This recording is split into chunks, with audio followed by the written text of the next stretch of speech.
بەناوبانگترین و پڕخوێنەرترین ڕۆژنامەی ئەمریکا ئاشکرای کردووە بیرۆکەی کوشتنی قاسم سولەیمانی فەرماندەی فەیلقی قودسی سوپای پاسداران لەلایەن وەزیری دەرەوەی وڵاتەوە بۆ دۆناڵد ترامپ پێشنیاز کراوە. ڕۆژنامەی واشنگتن پۆست لە راپۆرتێکدا پشتبەست بە ژمارەیەک سەرچاوەی ناو کۆشکی سپی و دارەی ئەمریکا ئاشکرای کردووە مایک پۆمپیۆ وەزیری دەرەوە چەندین جار پێشنیازی کوشتنی قاسم سولەیمانی خستووەتە بەردەم دۆناڵد ترامپ تا دوجار ترامپ بە پێشنیازەکە ڕازی بووە. کوشتنی قاسم سولەیمانی فەرماندەی باڵای سەربازی ئێران گرژیەکانی نێوان ئەمریکا و ئێرانی بردووەتە قۆناغیش نوێوە و بەرپرسانی ئێران لەسەر جەماستەکان بەردەوام هەڕەشەی تۆڵەکردنەوە دەکەن. میدیاکانی ئەمریکا ئاشکرایان کردووە بیرۆکەی کوشتنی سولەیمانی لە کابینەی جۆرج بۆشی کوڕەوە سەری هەڵداوە و چەندین جار خراوەتە بەردەست سەرۆکەکانی ئەمریکا، بەڵام لە ترسی کاردانەوەکانی ئێران بیرۆکەکە ڕەت کراوەتەوە. بەپی زانیاریەکانی واشنگتن پۆست بەرەبەیانی ڕۆژی سێشەممە کاتژمێر 4 بەیانی بە کاتی ناوخۆی ئەمریکا مایک پۆمپیۆ وەزیری دەرەوە سەرۆکی ئەمریکا ئاگادار کردوێتەوە کە ژمارێکی زۆر خۆپیشاندەر لە دەوری باڵوێزخانەی ئەمریکا لە بەغدا کۆبوونەتەوە.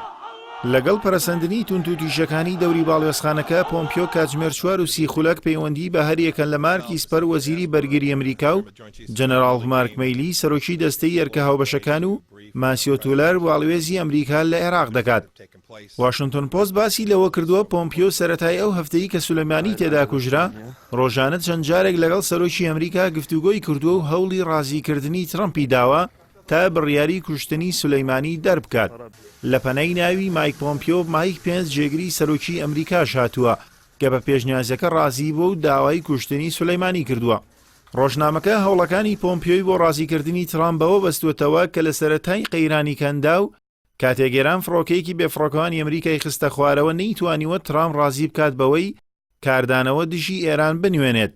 ئەوەش کاریگەری نەرێنی لەسەر جێهێشتووە.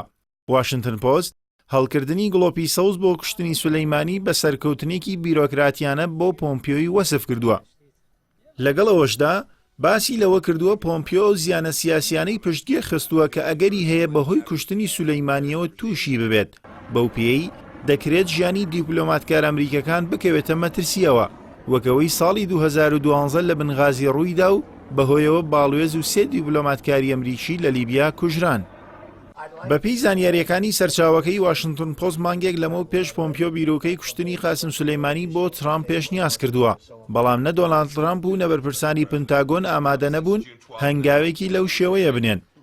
29 دیسەمبەری ساڵی 2019 دوای هێرشەکانی سەر باڵوێزخانەی ئەمریکا لە بەغدا هەریەکە لە مایک پۆمپیۆ و مارکی سپەر و مارک مەیلی لە فلۆریدا چاویان بە دۆناڵد ترامپ دەکەوێت کە لایەنێکی تایبەتی خۆی دابووە و چەند پێشنیازێک بۆ وەڵامدانەوەی هێرشەکەی سەر باڵوێزخانەی ئەمریکا دەخەنە بەردەمی.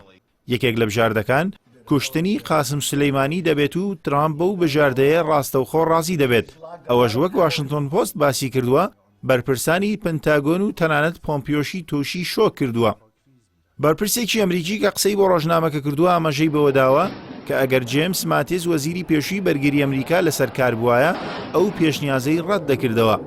ڕۆژنامەکە ئەوەشی باس کردووە لە دوای کوشتنی قاسم سولەیمانیەوە پۆمپیۆ وەک وتەبێژی ئیدارەی ئەمریکا بەردەوام لە میدیاکانەوە دەردەکەوێت و بەرگری لە بڕیارەکەی ترامپ دەکات، بەڵام دیار نییە کە کاردانەوەکانی ئێران بەرامبەر کوشتنی سولەیمانی چی دەبن و دەرەنجامەکەشی بەچی دەگات.